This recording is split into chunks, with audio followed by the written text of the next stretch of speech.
YouTube de ALER y las radios comunitarias y populares de América Latina y el Caribe.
Adelante. Amigos y amigas de toda América Latina y el Caribe, desde México hasta Chile. Saludos a Via Yala, la patria grande. Hoy tenemos la suerte de tener un webradio de ALER para todas las socias, para todas las coordinadoras, para todas aquellas personas, comunidades, instituciones que se quieren unir a esta mística que fundó ALER hace 50 años. Estamos de aniversario, estamos celebrando el oro de ALER, una institución que es una red que agrupa muchos sueños compartidos y que seguimos soñando para que nuestra comunicación popular prenda todos los sueños, prenda todas las ilusiones que la vieron nacer hace 50 años. Y hoy tenemos, pues, dentro de las campañas de Logo de Radios, una campaña educativa para la incidencia, para comunicar la esperanza. Y quiero, pues, iniciar con unas bonitas palabras de un precioso libro titulado Comunicar la esperanza, de Humberto van den Bulge, que dice: los medios de comunicación cumplen un rol trascendental, son voceros y portadores de la nueva cultura civilizatoria que se está gestando, otro futuro en que se devolverá la felicidad a las comunidades y pueblos en condiciones de sostenibilidad. Otro mundo es posible, tenemos el compromiso con el futuro, estamos en la travesía, no hay tranquilidad en el puerto, no sabemos lo que es la inmovilidad. Vivimos el tiempo de coraje y la música del riesgo. Por eso es que vivimos. Comuniquemos la esperanza. Pues con ese deseo vamos a iniciar este Go Radio agradeciendo a todas las personas que están en sintonía y sobre todo a quienes van a hacer posible este momento de esperanza. Gracias a María Siansi Bastidas, porque desde el equipo de la coordinación de ALER, junto con Hugo, con María Elena y tantas personas que han pasado por allí, es posible hacer este Webiradio, campaña educativa para la incidencia.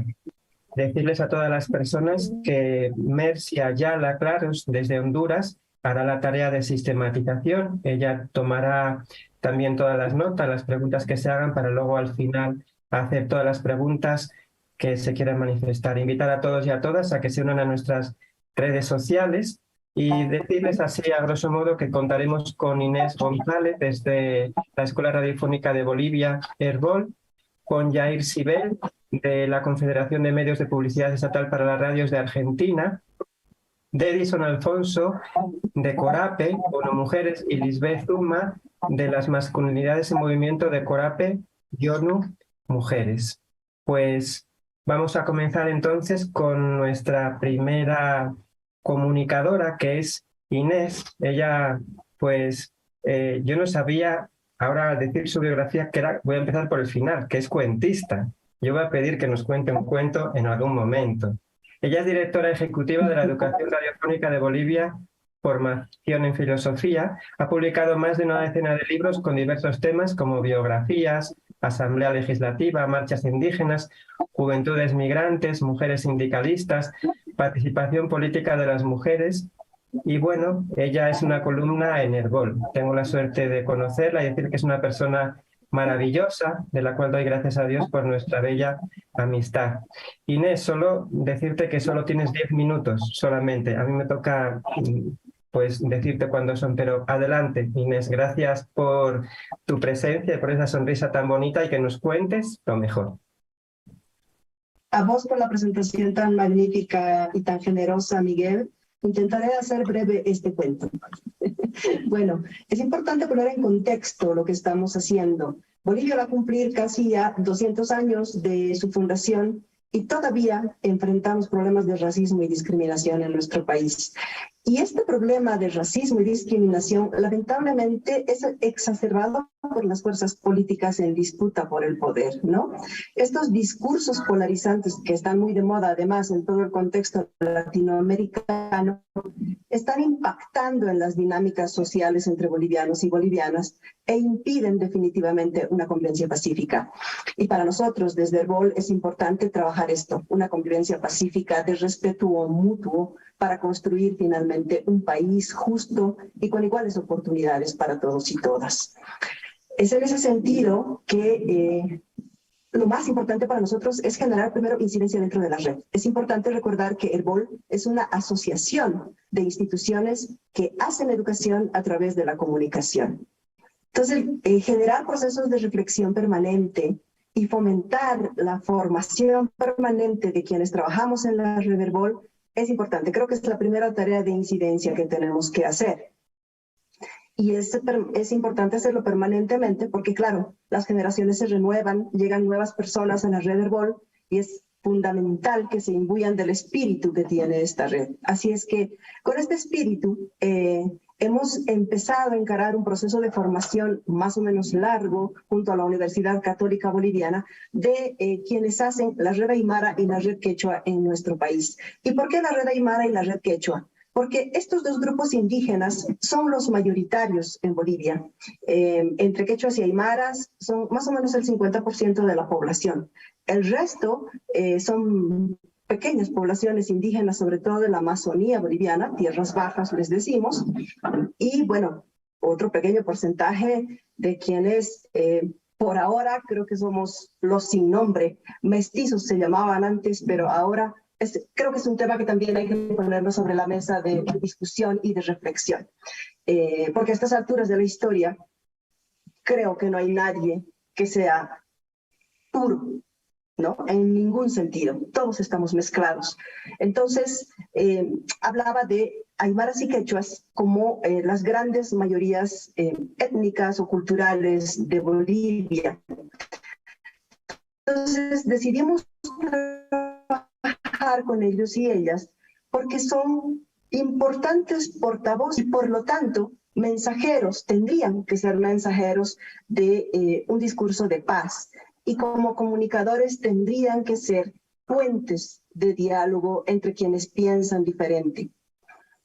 Esta es una estrategia que venimos desarrollando hace unos años con cierta lentitud, por cierto, dadas las circunstancias políticas que vive Bolivia.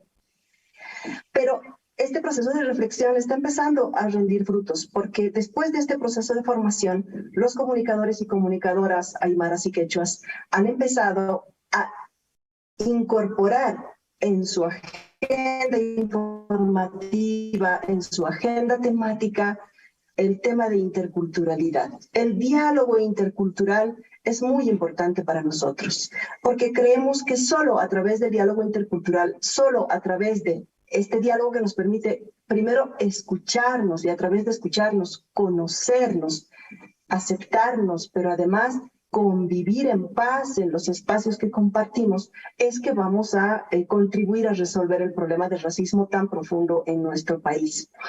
Y un racismo que ya no es solo de, vuelvo a esta palabra tan controvertida que es mestizos e indígenas, ¿no? El racismo en Bolivia creo que ahora es de ida y vuelta. Hoy, de manera muy despectiva, se llama caras, el idioma quechua y aymara, que significa pelados, a quienes no tienen una identidad indígena, precisamente. Y bueno, esa es la situación que está viviendo nuestro país. Por lo tanto, nosotros hemos venido desarrollando esta formación, este diálogo, y está empezando a rendir frutos porque, como les decía, ya la agenda informativa y la agenda temática de estas dos redes está empezando a incorporar estos temas, pero a mirar también los hilos de nuestro tejido cultural, a comprender que la historia boliviana está hecha con hilos indígenas, pero también con hilos españoles, con todo lo bueno y malo que eso supone. Tenemos una herencia de ambas raíces y hay que empezar a destejer eso, a deconstruir ese tejido para comprendernos y finalmente construir un país para todos. Entonces, en ese proceso estamos. Se ha hecho una campañita y por otro lado, importante diría yo, porque los y las indígenas sí están en las redes sociales, expresan sus opiniones en castellano, pero no lo están haciendo en sus lenguas originarias. Entonces, estamos dándole impulso a esta participación en las redes sociales en lenguas originarias. Entonces, tanto quechuas como aymaras han empezado a hacer posts en lenguas originarias con esta temática: interculturalidad, diálogo intercultural, rescate, por supuesto, de su propia identidad, valoración de su propia identidad, pero también valoración del otro diferente. Entonces, en esa tarea estamos. Había prometido hacer este cuento corto y ahí lo dejo, porque creo que después sería importante dialogar.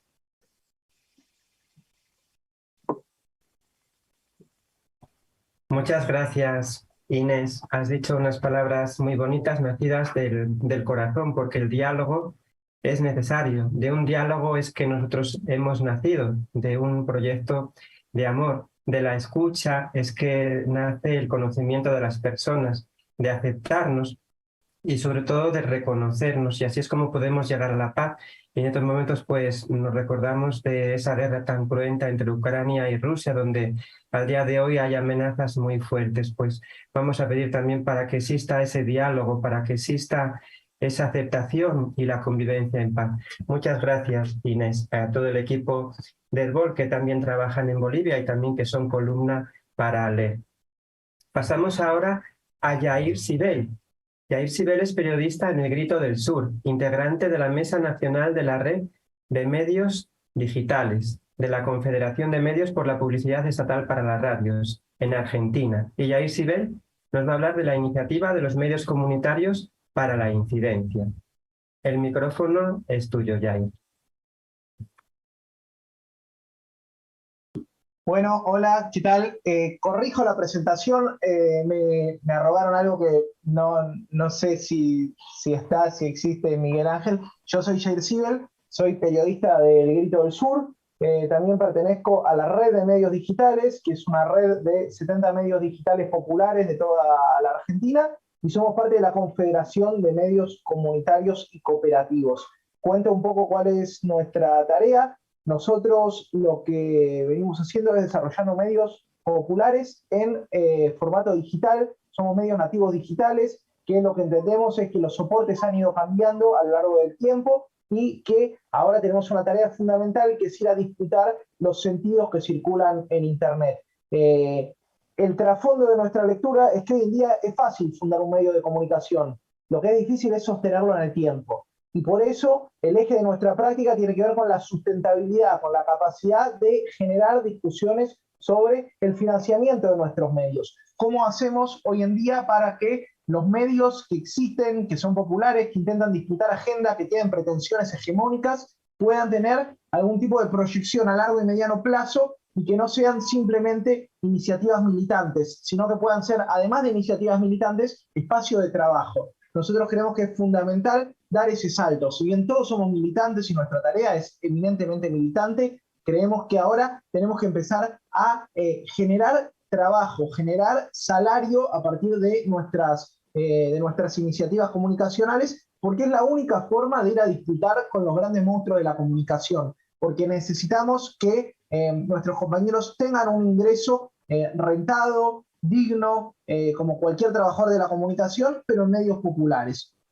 ¿Qué discusión venimos dando entonces? Bueno, la principal discusión que venimos dando es qué pasa con los recursos que asigna el Estado. Todos los estados tienen recursos destinados a la publicidad y la pauta oficial, que son un poco la instancia en donde se plasman las prioridades del gobierno, ¿no es cierto? No es lo mismo si el gobierno destina un 40% de los recursos a Clarín en Argentina, o a La Tercera en Chile, o a O Globo en Brasil, o a Reforma en México, que si los asigna al sector de los medios populares y comunitarios.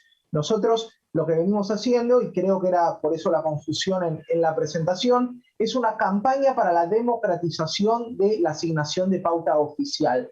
Creemos que tiene que haber una ley que lo que haga es establecer pisos y techos para la distribución de la plata que el Estado asigna mensualmente a los distintos espacios de comunicación. Lo que creemos es que nuestro sector no puede partir de la teoría del derrame, de la idea de que podemos llevarnos las migajas de los grandes medios, sino que tenemos que ir a discutir de fondo cuál es el sistema con el que vamos a sostenernos. Entonces, tres ejes que venimos discutiendo en términos de incidencia. Nosotros no venimos tanto de la educación, sino más de la comunicación y la militancia política. Uno es la democratización de la pauta estatal.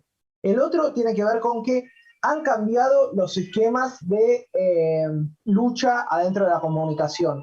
Acá en Argentina, por ejemplo, el enemigo, nuestro enemigo, no dejó de ser Clarín, ¿no es cierto? Sigue siendo Clarín y los grandes monopolios de prensa. Pero hay un enemigo más grande y más poderoso, que son las plataformas y los algoritmos. ¿Por qué? Porque hoy en día las plataformas y los algoritmos no tienen sede en Buenos Aires, porque si bien nosotros somos comunicadores autogestivos y cooperativos, sí tenemos una relación patronal con quien se lleva el sudor de nuestra frente, que son las plataformas, que es Facebook, Instagram, Google, que lo que hacen es monetizar nuestro trabajo, nos dejan unas migajas de eso y se llevan las ganancias a sus casas matrices en Estados Unidos, y que incluso definen cuál es el contenido que circula, definen cuáles son las publicaciones que más se ven en Internet y cuáles menos, definen cuál es el modo en que consumimos determinados productos. Entonces, la primera discusión nuestra tiene que ver con empezar a discutir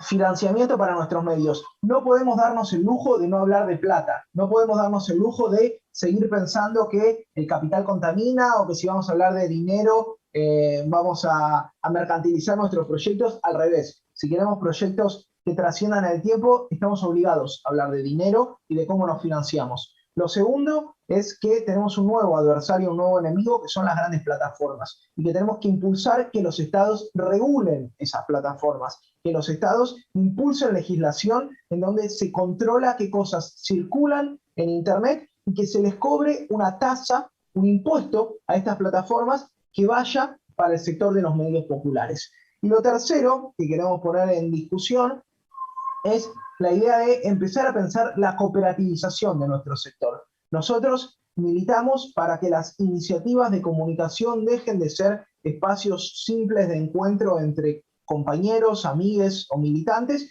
y empiecen a ser cooperativas. ¿Por qué? Porque necesitamos institucionalizar nuestro sector, el de la comunicación popular, el del tercer sector de la comunicación. Porque si tenemos un afán de ir a disputar sentidos, de ir a disputar hegemonía, si queremos ir a disputar las categorías del pensamiento con las que los grandes medios nos encuadran constantemente, tenemos que tener herramientas lo más profesionales y poderosas posibles. Y para eso necesitamos soporte institucional, soporte jurídico. Necesitamos ir a discutir no solo con el Estado, sino también con organizaciones no gubernamentales, con organizaciones internacionales, el tema de fondo, que es la sustentabilidad de nuestros proyectos. Claramente, nosotros entendemos que la base es económica, que tenemos que garantizar la sustentabilidad de nuestros proyectos para ir a disputar audiencia. Creemos que hacia adelante la idea de este webinar, de este webiradio, que es cómo generar incidencia, tiene que ver con 3 ejes. 1, con la articulación entre distintas instancias de comunicación popular. 2, con la ampliación de la capacidad de nuestras audiencias. Y 3, con las discusiones político-estratégicas fundamentales, que tienen que ver con la regulación de lo que está pasando en Internet y con el rol que nuestros medios y nuestras iniciativas tienen que ocupar en Internet. Así que bueno, pendiente de escuchar también otras iniciativas, otros impulsos a lo largo de Latinoamérica. Básicamente eso, y agregar que sí hay una instancia muy interesante acá en Argentina, que ha sido la conformación de una confederación de medios populares, en donde los medios digitales, las radios, los periódicos recuperados, las revistas culturales y las televisoras alternativas conformamos una misma mesa. Es realmente auspicioso porque nos permite dejar de estar segmentados, dejar de estar atomizados y empezar a pensarnos como sector. ¿Qué políticas necesitamos para el sector de la comunicación popular? No para las radios, no para los medios digitales, no para los canales alternativos, sino para un sector que es estratégico, no solo para la democracia, sino para el acceso a derechos de nuestras comunidades. Así que bueno, muchas gracias por la invitación. Muy interesante escuchar recién a Inés y bueno, quedo pendiente del intercambio y del debate, que siempre es lo más rico en este tipo de instancias. Muchas gracias, Jair Sibel. Palabras tan bonitas que has dicho como la militancia, y precisamente ALER y Farco, de donde viene, en Argentina, nacen de la militancia, de una mística por la dignidad, y en esa tarea de democratización y nuestras socias, ALER, queremos precisamente que haya una democratización de la educación, de la política, de todo, y que dé sentido a nuestras vidas. Has hablado de sentido. Y precisamente quiero tomar a colación de esto unas palabras que esta mañana María Cristina Cabral, que es la vicepresidenta de ALER, y también en Farco, desde Radio Encuentro, me envió un escrito del Papa Francisco, también de Argentina, y dice, voy a decir solamente 3 palabras. Dice, muchas personas sufren porque no saben qué quieren hacer con su vida. Probablemente nunca han tomado contacto con su deseo profundo. Nunca han sabido qué quieres de tu vida, no lo sé. Hay el riesgo de transcurrir la existencia entre intentos y expedientes de diversa índole, sin llegar nunca a ningún lado, desperdiciando oportunidades valiosas. Y así algunos cambios, aunque queridos, en teoría nunca son realizados cuando se presenta la ocasión. Falta el deseo fuerte de llevar adelante algo. Y yo creo que, como has dicho, Jair, el deseo nace de la militancia, de sentirse tejer una red de compromiso, y cuando entre todos y todas luchamos por la dignidad, eso es lo que nos une, y eso es lo que siempre Dios quiere, y por supuesto da sentido a nuestra vida. El hombre, la persona, cuando busca un sentido, lo encuentra precisamente en el buscarse a sí mismo a través de los demás. Gracias, muchas gracias, Jair. Y ahora, bueno, pues pasamos a otro momento titulado el proyecto Masculinidades en Movimiento. Para ello nos acompañan Edison Alfonso Porras Montenegro. Él es músico, psicólogo social y comunitario y coordinador del proyecto Masculinidades en Movimiento hacia la igualdad y la prevención de la violencia, en CORAPE, en la Coordinadora de Radios Populares del Ecuador, y en ONU Mujeres. Y también comparte con él la mesa estos 10 minutos Lisette Suma Jumbo, comunicadora social y técnica de comunicación del proyecto Masculinidades en Movimiento de CORAPE y ONU Mujeres. Pues les dejo la palabra, Lisette y Edison. Muchas gracias, querido Miguel. Buenos días con todos y con todas. Bueno, nosotros les queremos presentar un poco la experiencia que hemos desarrollado desde CORAPE, que el principal objetivo de este proceso, de este proyecto, es pensar el tema de las masculinidades como una estrategia para pensar también la prevención de la violencia contra las mujeres. Y lo hemos pensado también desde la importancia de los medios de comunicación comunitarios y cómo se posiciona también el mensaje, los mensajes que las radios pueden generar con respecto a este tema tan importante. Comentarles que el proyecto aproximadamente nace hace 2 años en la Corape y plantea una necesidad básica y es regresar a ver a los hombres para la construcción de nuevas masculinidades o de masculinidades no violentas y corresponsables, cuestionar un sistema de creencias que es el sistema patriarcal como tal, pero además posicionar a los hombres como aliados. Y ahí hemos pensado todo en un proceso de formación con hombres en situación de movilidad humana, principalmente venezolanos y colombianos, y hombres de comunidades de acogida ecuatorianos. El proyecto está enmarcado en toda la ola migratoria, ¿no?, de la población venezolana y cómo se sitúa principalmente en los 4 territorios fronterizos del Ecuador. Está entonces Esmeraldas, Tulcán, Ibarra y La Guaira. Después de un mapeo que se evidenció la necesidad de trabajar prevención de la violencia, porque las mujeres migrantes viven doble vulnerabilidad, la una por su situación de movilidad humana y la otra por ser mujeres y además víctimas de violencia, muchas de ellas en el trayecto, se planteó el trabajo con hombres para la prevención de la violencia. A un inicio del proyecto trabajamos con aproximadamente 800 hombres, 600 de ellos en situación de movilidad humana y 200 ecuatorianos. En este proceso de formación que les digo fue bastante potente, ¿no? Creamos 3 módulos, uno sobre derechos humanos, otro sobre masculinidades como tal y otro sobre masculinidades y prevención de la violencia. Estos 3 módulos vinieron acompañados de procesos de formación al principio presencial, después nos tocó virtualizar por todo el tema de la pandemia y después retomamos la presencialidad con los compañeros. De estos 800 hombres escogimos 15 por cada localidad para reforzar las capacidades de estos compañeros y generar un proceso de formación a formadores en temas de género y masculinidades. A través no solo de los 3 módulos, sino de una caja de herramientas que elaboramos. Esta caja de herramientas es un juego de mesa que contempla 4 juegos más. Está el Pictionary, por ejemplo, de las masculinidades, la perinola de las masculinidades no violentas y corresponsables, caras y gestos, está además Encuentra el par, ciertos elementos muy didácticos que nos permiten colocar las categorías tanto de género, masculinidades, derechos humanos, movilidad humana, de manera muy simple. Estos compañeros, los 60, terminaron formándose en esta escuela de formación a formadores y después logramos, en esta última fase del proyecto, logramos colocar ciertos elementos comunicacionales súper potentes para hablar de género de manera muy simple y muy popular, por decirlo de alguna forma.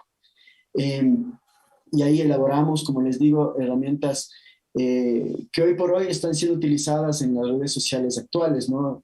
Y también con mucho sentido con respecto a la sensibilidad que los hombres tenían frente a este proceso. Ya más adelante, mi compañera Alicia les va a explicar detalladamente cómo fue el proceso de levantamiento de la información para la construcción de estos productos comunicacionales. Considerando un poco los elementos que habíamos identificado en el proceso de formación con los 60 hombres, en esta última fase del proyecto colocamos un elemento extra, y es que aparte de todas las categorías de discusión que teníamos, colocamos la pregunta a los compañeros cómo nosotros podríamos ser aliados realmente para prevenir las violencias contra las mujeres. Y ahí hemos levantado un estudio, que es un estudio CAP, que es un estudio de conocimientos, actitudes y prácticas, para identificar si es que los hombres que pasaron por el proceso realmente generaron un proceso de transformación o no. Y bueno, estamos ahora evidenciando que en este estudio tenemos resultados súper positivos para el proyecto, pero sobre todo para la vida de los hombres que pasaron por el proceso y la vida de las mujeres, que son parte de su círculo también de apoyo, su círculo de vida. Este estudio CAP además nos permite a nosotros generar sí o sí un nivel de incidencia en el trabajo con hombres. Desde la Corape se ha creído mucho ahora en el trabajo directo con prevención de la violencia y masculinidades. Y este documento, este estudio, pero además del trabajo que hemos hecho en los 4 territorios, ha generado sin duda un nivel de incidencia social, incidencia personal, grupal, y esperamos que también sea un proceso de incidencia en la política local. Y ahí hemos articulado, para hablar de esta incidencia, hemos articulado con algunas instituciones locales que prestan servicios de atención a mujeres víctimas de violencia, y hemos activado también la posibilidad de que puedan prestar atención a algunos hombres que requieran de servicios de psicología o trabajo social. Así hemos generado incidencia desde este lugar, desde la apuesta que está haciendo la CORAPE, pero sobre todo desde la evidencia.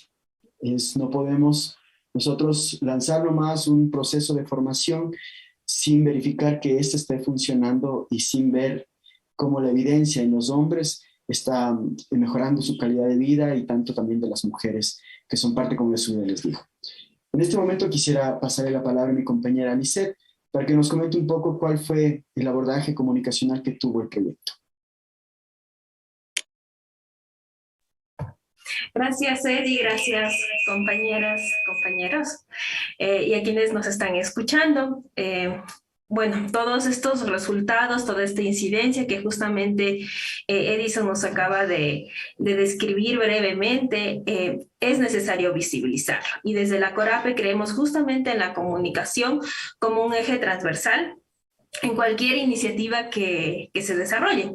Entonces, como coordinadora de medios comunitarios, para nosotros es más que importante que podamos visibilizar todo este trabajo realizado. Lo realizamos justamente a través de una campaña comunicacional denominada Un Nuevo Pacto para la Igualdad y la Prevención de la Violencia de Género, ya que trabajando justamente desde las masculinidades, y cuando desde los feminismos y más, pues se ha evidenciado todo este pacto patriarcal alrededor de los hombres, pues nosotros hemos querido darle la vuelta a este pacto como tal, y más bien proponerles desde la comunicación este nuevo pacto, un nuevo pacto que a través de productos radiofónicos, que a través de productos audiovisuales, pues hemos podido justamente resaltar todo el trabajo alrededor de los compañeros en situación de movilidad humana, y pues de los compañeros de comunidades de acogida. Ha sido muy emocionante, sobre todo, tener este contacto directo con los compañeros que se ubican en estas provincias de frontera norte: Esmeraldas, Imbabura, Carchi y Sucumbíos, y ver cómo desde su experiencia nos cuentan todo lo que han podido ir transformando. Sabemos, y eso es lo que nos han dicho, que no ha sido todo fácil, han sido paso a paso para ir teniendo esta transformación, primeramente en el espacio familiar, en el espacio personal, y luego también en el espacio comunitario. Es más que importante que estos productos que haya podido recoger sobre todo esta parte testimonial de los compañeros. Eso ha sido, creo que para nosotros, la clave dentro de nuestra campaña de este proyecto de Masculinidades en Movimiento. No inventarnos desde un equipo en la capital del Ecuador el guión que se tenga que seguir dentro de estos productos, sino que hayamos podido recoger su propia experiencia. Entrevistas, este contacto personal con los compañeros, donde ellos nos han dicho o donde nos dijeron cómo las relaciones con sus hijos, con sus hijas, se han visto justamente, están teniendo mayor cercanía con las personas de su entorno familiar, con sus compañeras, cuando sus compañeras les dicen: no queremos que terminen este proceso, que queremos que continúes participando dentro de estos talleres. Eso es lo que hemos podido reflejar justamente dentro de estos productos comunicacionales, que también los logramos recoger en base a 4 categorías. Nosotros, con estas investigaciones que hemos realizado dentro del proyecto, hemos podido identificar en territorio que los compañeros han podido posicionar a nivel personal y a nivel comunitario algunos tipos de masculinidades, y todas ellas que conllevan justamente a este objetivo central, que es promover la igualdad y la prevención de la violencia de género. Entonces, hablar de masculinidades diversas no solo desde el contexto obviamente de la comunidad LGBTIQ+, sino también apostándole, por ejemplo, a este enfoque de interculturalidad. Hablar de masculinidades no violentas y corresponsables, donde los compañeros, lo que les decía, también nos dicen, me responsabilizo también de las tareas domésticas y no dejo que solo mi compañera o mis hijas o mis hijos se encarguen de ellas. Masculinidades para la prevención de las violencias, donde nuestros compañeros justamente han podido evidenciar cuán importante es poderse encontrar de tú a tú con otros hombres, de tú a tú con otras personas, y no poner como alternativas, por ejemplo, la violencia como tal para solucionar conflictos o llegar a algún acuerdo. Y, por supuesto, también otras categorías como las masculinidades cuidadoras y comunitarias, donde le apostamos también a que los hombres también deben contribuir al cuidado, por ejemplo, de la naturaleza, al cuidado de los otros, y que eso obviamente va a conllevar a que la persona como tal tenga un mejor estilo de vida. Eso es lo que hemos podido trabajar un poco dentro de esta campaña, Un Nuevo Pacto. Ha sido interesante poder también trabajar con los compañeros y compañeras de los medios comunitarios, porque ellos también dentro de este proceso han recibido capacitaciones, han recibido talleres para que justamente apostemos por la comunicación comunitaria, para que tanto desde el discurso y los contenidos que estamos difundiendo vayamos también transmitiendo este mensaje de que se puede prevenir y que se puede erradicar la violencia de género. Y bueno, no sé, quizás más adelante vamos a ir conversando y podremos ir contándoles un poco más de la iniciativa.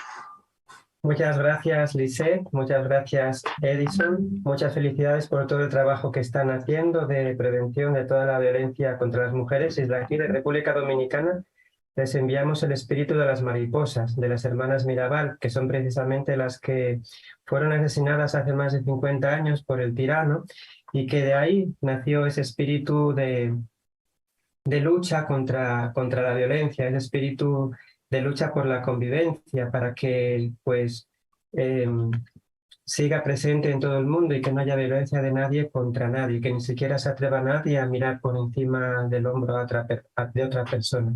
Gracias, Lisette y Edison.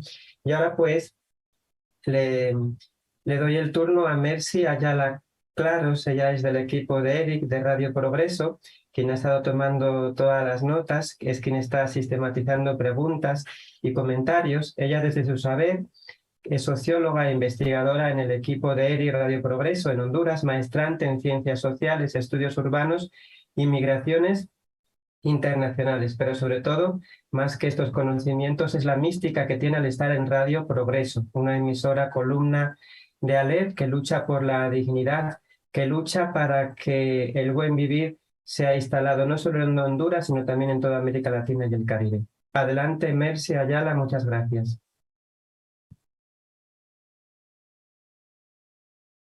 Gracias, Miguel. Bueno, ha sido muy enriquecedor este panel, escuchándoles a comunicadoras y comunicadores con esa experiencia valiosa.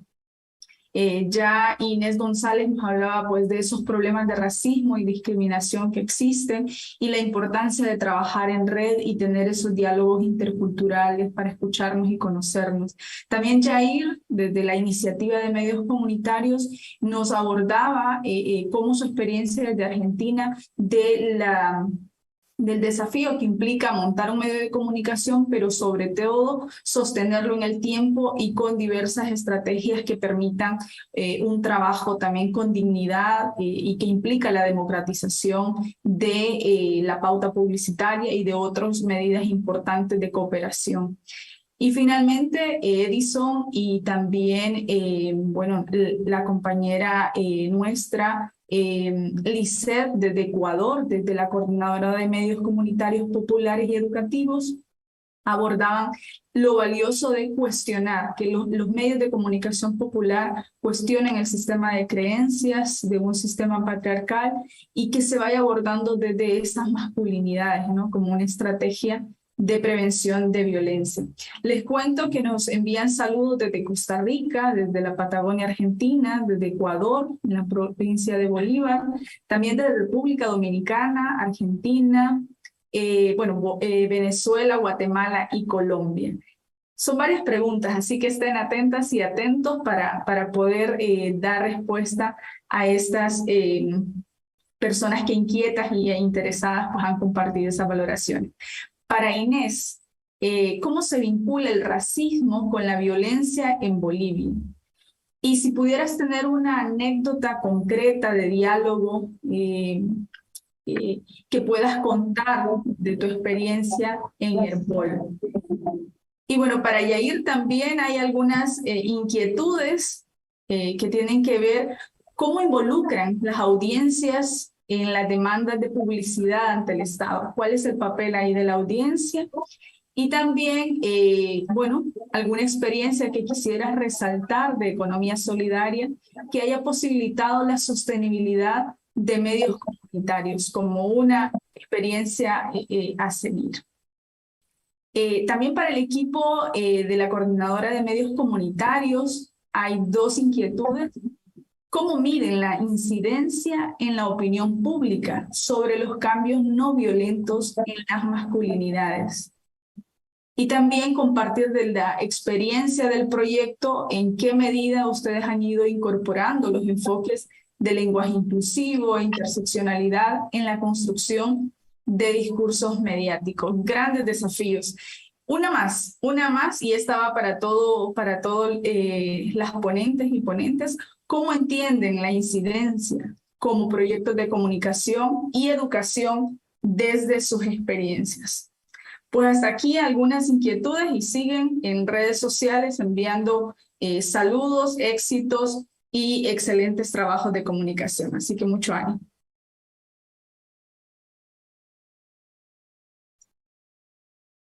Perdón, tengo algunos problemas con el audio. No sé si es posible repetir la primera pregunta. Me toca responder, creo. Con gusto. Gracias. Aquí para nuestra amiga Inés, ¿cómo se vincula el racismo con la violencia en Bolivia? Y también si pudieras compartir una anécdota concreta sobre el diálogo, cómo en concreto tener esos diálogos que permitan no generar violencia y que lo ha hecho posible desde Herbol. Sí. ¿Cómo se vincula el racismo con la violencia? Hay mucha manipulación desde los partidos políticos. Eso es bien importante señalar. Son lamentablemente los líderes políticos los que le echan leña al fuego, ¿no? El problema del racismo, como en toda Latinoamérica, en Bolivia, es latente. Creo que se han dado pasos importantes para resolverlo, aunque no podemos hablar de políticas públicas, pero la misma sociedad creo que ha empezado a regular este tema, y aunque en las relaciones cotidianas hay, por supuesto, racismo, que debo decirlo también, ahora es de doble vía, la dinámica política del país es la que genera o la que estimula, lamentablemente, este problema. Y en las marchas, por ejemplo, en muchas marchas, en determinados momentos, marchas de protesta contra un gobierno o contra otro, recordemos que en 2019 Bolivia ha tenido un conflicto y Evo Morales renunció, se fue, y tras eso vino un gobierno que tampoco lo hizo bien. Y entonces las marchas, luego de estos sucesos políticos, han tenido una motivación o han exacerbado, digamos, el racismo y han habido acciones muy violentas. Creo que estos son los espacios, los escenarios en los que se genera violencia y se exacerba el racismo. Y ahora, o anécdotas o experiencias concretas de cómo podemos hacer o generar estos espacios de diálogo. Bueno, nosotros en la red Aymara y en la red Quechua lo que estamos haciendo es, por ejemplo, eso, de construir nuestra historia, ver cómo nuestra historia está tejida. Evidentemente hay mucho de de culturas originarias, pero también está este hilo con el que nos tejemos, que es lo occidental, lo español, ¿no es cierto? Y reconocernos íntegramente con todos estos componentes que hoy tiene nuestra vida cultural, creo que es un principio importante para empezar a dialogar y para empezar a algo horizontal con el otro diferente. Historias interesantes, a los y las periodistas de la Red Aymara y Red Quechua han producido, por ejemplo, crónicas, que es un formato que no se usa mucho en la radio y que estamos intentando que se produzca. Y a través de la crónica, que son además historias personales, se está intentando recuperar esto, ¿no? Estos hilos de nuestra historia, reconocernos como hechura de cosas diferentes que han chocado en algún momento, se han encontrado también, pero finalmente somos eso. Somos lo uno y lo otro. Ambas cosas hacen parte de nuestra identidad cultural. Y de esa forma es que lo estamos haciendo en Bolivia con las redes Aymara y Quechua específicamente.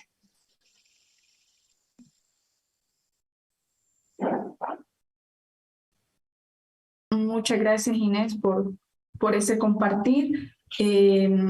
Yair, también para vos, dos inquietudes: cómo involucran las audiencias en las demandas de publicidad ante el Estado, y si también nos pudieses compartir alguna experiencia de economía solidaria que se ha destacado en cuanto a la sostenibilidad de medios de comunicación. Bien, sumo las dos cosas. Yo creo que los medios populares tenemos un compromiso y una deuda en involucrar un poco más a nuestras audiencias, ¿no? En sacarlas quizá de un lugar pasivo al que las acostumbran los grandes medios de comunicación, como simples receptores, incluso hasta las teorías críticas de la comunicación que han leído La aguja hipodérmica y los receptores como sujetos pasivos, y creo que nosotros tenemos que estimular el compromiso político y el compromiso en la sustentabilidad de nuestros medios. Hay una idea fuerza en lo que hacemos nosotros, que es tratar de impulsar que nuestros medios construyan comunidades que puedan donar montos pequeños, no sé, 300 pesos argentinos, que es un monto muy pequeño, para garantizar la sustentabilidad de los medios. Entendiendo que no es solamente un aporte monetario, sino un compromiso político, que nuestros medios se sostienen como elementos casi de resistencia. Algún día dejaremos de serlo y pasaremos a ser elementos ofensivos y creadores de hegemonía, pero por ahora somos medios que necesitamos del compromiso activo de nuestras audiencias. Y ahí juega algo importante, que es saber a quién le hablamos, quién está del otro lado, quién es la audiencia a la que le hablamos. Nosotros construimos una agenda desde El Grito del Sur, se llama nuestro medio, construimos una audiencia muy clara sobre determinados sectores sociales. Hablamos sobre migrantes, hablamos sobre comunidad trans travesti, sobre gente en situación de calle, sobre gente que vive en villas, que son en otro lado se conocen como barrios, como barrios precarios, favelas, y nosotros levantamos las problemáticas de ese sector, las tratamos con respeto, las visibilizamos, generamos productos de calidad. Muchas veces la gente que nos apoya es gente que está interesada en que se sostenga nuestro proyecto como proyecto político comunicacional. Entonces, a partir de la experiencia que tenemos nosotros, impulsarlos a que los medios populares o quienes piensan este tipo de herramientas apelen a las audiencias activas, no solamente en defensa de los medios, sino en defensa de sus derechos como audiencia, que creo que es otro de los debates que nos quedan hacia adelante. Dejar de hablar de libertad de expresión, que es la libertad de los dueños propietarios de los medios de comunicación, y empezar a hablar del derecho a la comunicación, que es el derecho que tenemos todos, incluso las audiencias. Entonces, bueno, eso como primera experiencia. Algo para no vender humo tampoco, es que no termina siendo el sustento principal del medio, ese pequeño aporte casi simbólico, pero sí termina siendo un compromiso político y un compromiso comunicativo importante con la persona que toma la decisión de aportar a ese medio, aunque sea una cifra muy simbólica. Y lo otro, en términos de las experiencias de sustentabilidad, nosotros lo que construimos fue dos ejemplos, les voy a dar. A partir del trabajo en red, lo que empezamos a hacer es a socializar instancias de financiamiento, que antes era como algo muy, como había toda una idea de que, bueno, no hablemos de plata porque el dinero contamina y nos vamos a someter al capital si hablamos de plata, y nosotros vinimos a cambiar esa lógica, a decir, es necesario hablar de plata porque si no, el capital nos va a eliminar el día que se nos caiga el financiamiento. Lo que empezamos es hacer una agenda de socialización de proyectos. Entonces, proyectos del Estado Nacional, proyectos de ONGs internacionales, proyectos de financiamiento colectivo o de la organización INAES, que se dedica a financiar cooperativas en Argentina. Entonces, una experiencia de sustentabilidad interesante es construir un calendario en donde las distintas organizaciones socialicen proyectos de financiamiento y asesoría. Digo, el que sabe hacer mejor unos papeles, que se cope y que tenga la voluntad de darle esas herramientas a quien lo necesita, capacitaciones conjuntas. Y después otra experiencia de la que no soy parte, pero que sí compañeros de la red, es que en algunos pueblos empezaban a trabajar entre cooperativas de distintos sectores. Entonces la cooperativa de consumo y alimentos brinda parte del financiamiento para la cobertura de eventos fotográficos en alimentos. Lo mismo la cooperativa que hace, no sé, el tendido eléctrico, y en vez de cobrar el mismo monto, le cobra un poco menos a la cooperativa que le hace las piezas de diseño, de comunicación, ¿no es cierto? Entonces, el intercambio solidario entre cooperativas de un mismo territorio lo que permitió es, uno, el acceso mayor y mejor y más calificado a los productos de las distintas cooperativas, y dos, generar trabajo, porque lo que termina pasando es que también, bueno, viene la cooperativa no sé, de ropa para niños y nos pide a las cooperativas de comunicación que les hagamos un video sobre su cooperativa y lo financia con ropa para niños, que quizás nosotros podemos irlo en un círculo virtuoso utilizando para el fortalecimiento de nuestro sector. Creo que el cooperativismo y el trabajo en red han sido dos herramientas muy importantes que nos han permitido encontrar estas salidas virtuosas en momentos donde arrecia una crisis difícil en lo económico, por lo menos en nuestro país. Gracias, Jair, por esas experiencias. Y bueno, también a Herbol y a Corape comparten en redes sociales que excelentes por sus trabajos, pero también plantean la necesidad de la divulgación de los documentos o materiales de manera virtual, ¿no? Como un desafío. Algunas preguntas las recuerdo. ¿Cómo miden la incidencia en la opinión pública sobre los cambios no violentos en las masculinidades? Y también compartir una experiencia del proyecto, en qué medida han ido incorporando esos enfoques de lenguaje inclusivo e interseccionalidad en la construcción de estos discursos mediáticos. Bueno, tomo la palabra inicialmente y creo que el tema de las masculinidades es, a nivel incluso de Latinoamérica, es un tema discutido hace pocos años. Y creo que también es todo un reto que desde la Corape, a propósito que también con esto de las masculinidades estamos abriéndonos en este camino de trabajar género vinculado al tema de comunicación comunitaria. Creo que es todo un reto que le apostemos a trabajar con hombres como aliados para la prevención de la violencia de género, porque también obviamente existen todos estos discursos de que si es posible o no es posible trabajar con los hombres, pero sí estadísticamente obviamente tenemos que hay más violencia contra las mujeres y que obviamente esta violencia es cometida por los hombres. Creo que es necesario que emprendamos estos procesos de sensibilización. Tras este primer argumento, decirles que al ser un tema reciente, obviamente también puede haber todavía y hay todavía algún tipo de resistencia en la opinión pública. Sin embargo, hemos visto que es un proyecto que todavía lo estamos ejecutando. De hecho, se ha extendido, lo empezamos, si bien son 2 años, en esta última fase en la que yo también me he incorporado, que la empezamos en abril y que se la va a desarrollar hasta noviembre. Todavía no tenemos como todo un una evaluación de los impactos al final de esta campaña, pero sí hemos podido recibir retroalimentación a partir de la publicación de estos productos. Ha sido buena de parte de la gente que los está viendo, que los está compartiendo a través de redes sociales, o que también estos otros productos que se están difundiendo a través de los medios radiofónicos de Frontera Norte acá en Ecuador.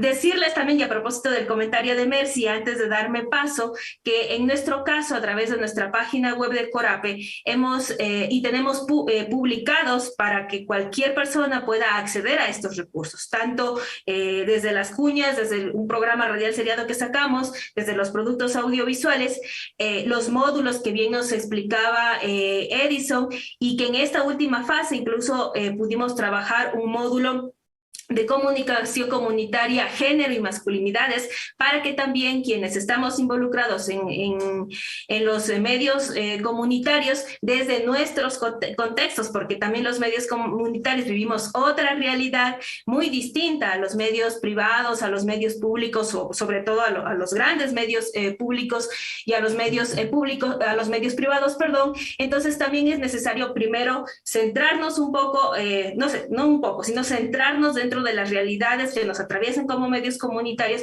y a partir de ahí tejer esas estrategias para empezar a trabajar cualquier temática. En este caso, hablando de Corape, justamente el enfoque de género. Debo decirles que también es un reto para nosotros.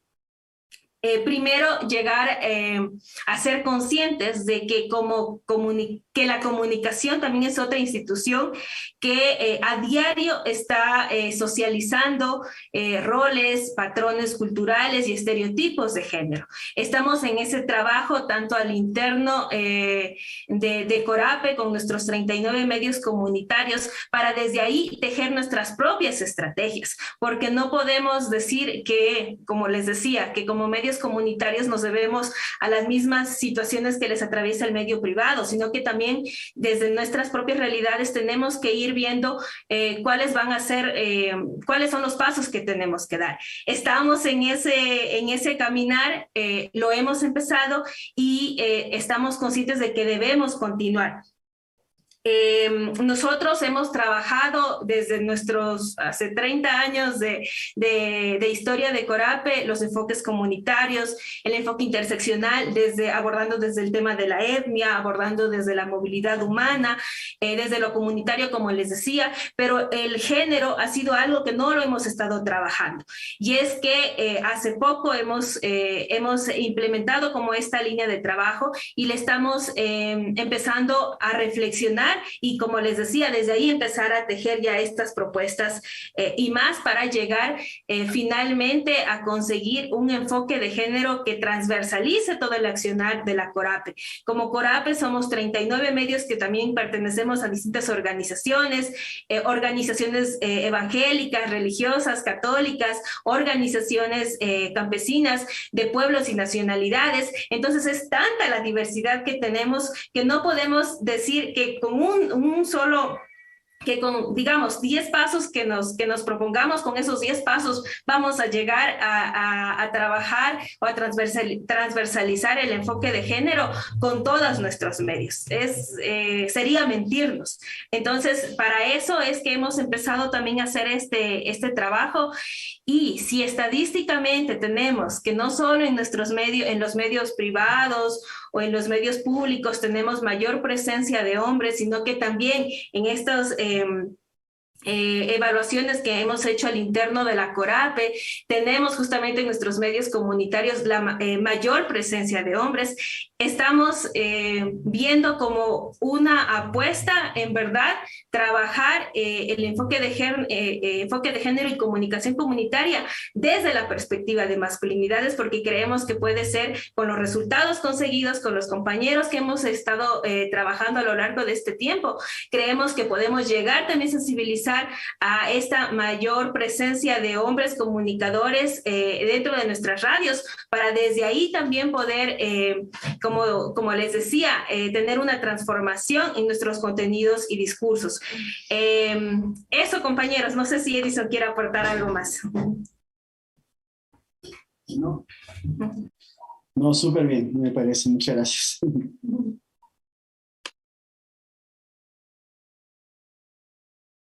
Bueno, gracias a ustedes. Y si alguno quisiera compartir algo sobre esa incidencia de los medios de comunicación, pues, y de ahí ya le doy la palabra a Miguel. Gracias.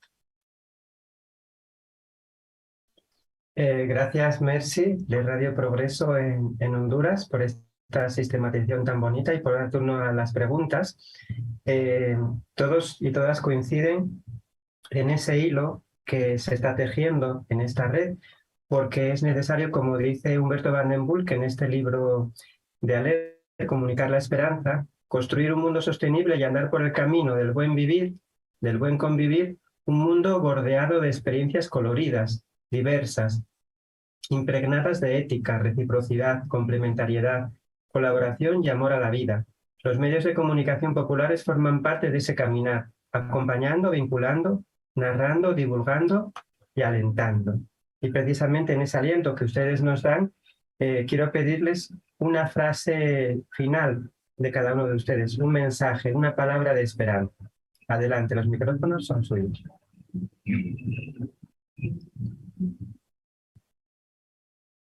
En el mismo orden que comenzaron o a la inversa, como ustedes quieran.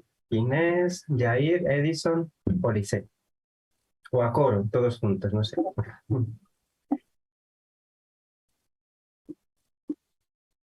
Comenzaré yo. Okay. Dale, Edison, por favor. Gracias, Inés. Bueno, yo, si bien todas estas luchas, ¿no? Y el activismo y el trabajo técnico, como lo planteaba también Jair, es parte de un proceso de aprendizaje permanente en las radios comunitarias y a veces nos genera mucha desesperanza. Yo quiero decirles que, además que soy un pesimista esperanzado, quiero decirles que si no seguimos colocando las discusiones, nosotros, sobre un sistema de creencias que es hegemónico, que es tradicional, la cosa se va a normatizar y va a seguir abrumando la vida de todos nosotros, de todas nosotras. Nosotros hemos planteado que sin duda tenemos que seguir cuestionando el sistema de creencias que sostiene las desigualdades. Y eso es todo, no solo es el patriarcado, no solo es el capitalismo, sino todo aquello que está enmarcado en el nivel de entender los significados del mundo. Tenemos que ir cuestionando a eso qué significa, desde nuevas resignificaciones o desde nuevas posturas políticas que plantean relaciones más igualitarias y más sanas.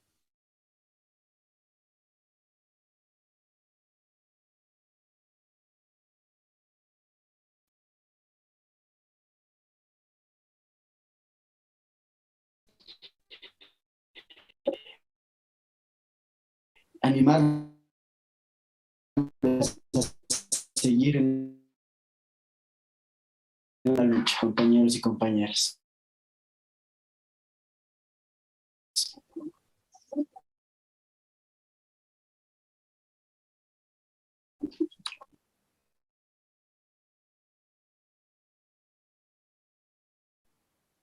Bueno, ahora sí le tomo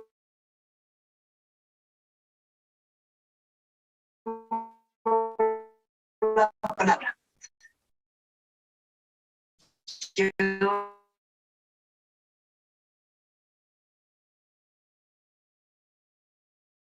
solamente creo que hay que trabajar el diálogo y en la escucha.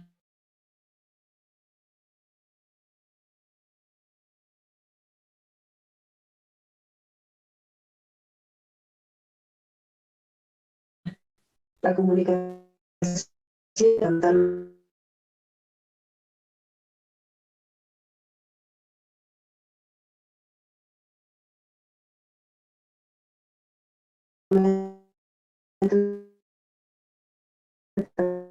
tenemos que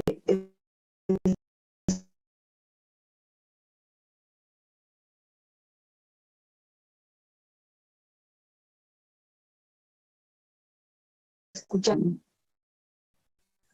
Nos hemos con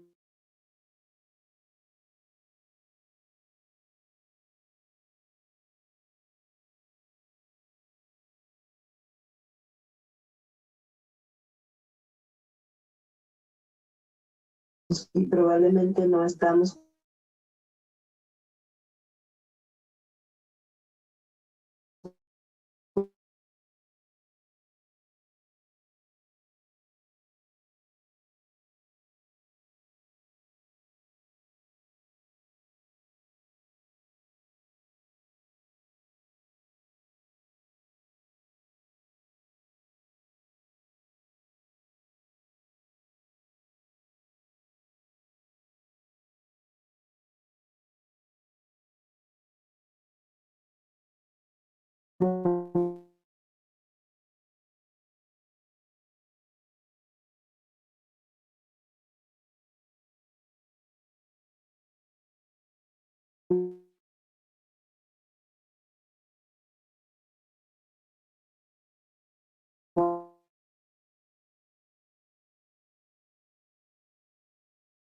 viendo mucho la crítica y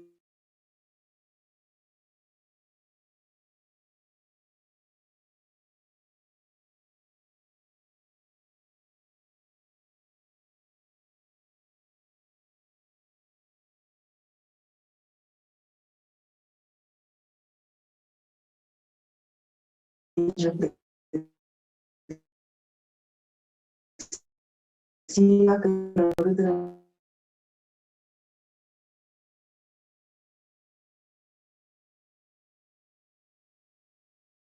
tenemos que hacer, ver, dialogar, tenemos que aprender a escucharnos para conocer.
Recording in progress.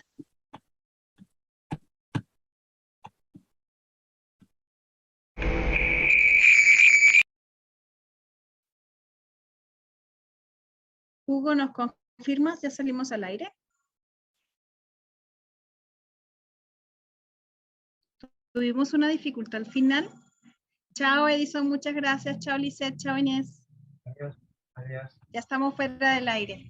Muchísimas gracias, compañeros, compañeras. Gracias, Miguel. Gracias, Inés. Ya. Ay, se fue Inés. Miguel, no me hagas eso. ¿El qué? Ahora fue que llegó tu mensaje. No, despide tú solito. Ahora fue que llegó, no lo había visto. Sí, yo sé que hiciste maldad. Parece, Hugo, disculpas, no sé mira, qué, estábamos con un desespero.